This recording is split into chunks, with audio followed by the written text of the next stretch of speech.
Ghost of Tsushima, one of the best games available for the PlayStation 4, has finally made its way to the PC. But just because it's an older game doesn't mean that it can't stress modern systems. Is your GPU up to the task? First, let's take a look at VRAM.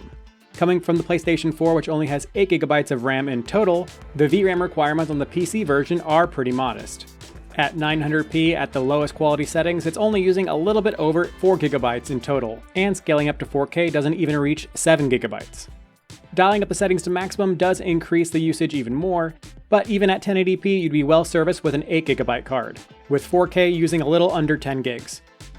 And if you're looking to enable frame generation, you should tack on an extra gig to each of those numbers, with AMD's implementation using a little bit less, but even fully maxed out you'd only need 12GB in an ideal scenario. So overall, the VRAM usage shouldn't raise any eyebrows, but what about performance scaling? With max settings, even our slowest card, the RTX 3050, was able to produce 35 FPS, which is more than the base PS4 was able to do when this game was released. The fastest available Intel card, the Arc A770, is able to produce a respectable 60 FPS. The long-standing RTX 3070 is at 75 FPS.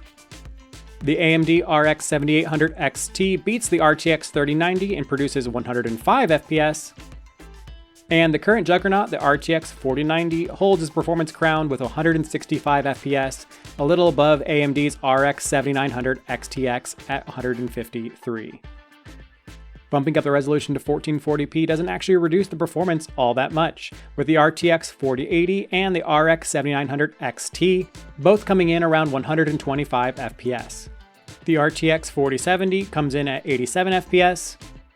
The RTX 3060 Ti is now the performance benchmark for 60 FPS, though it is worth noting that all the cards in our testing were still able to maintain above 30 FPS.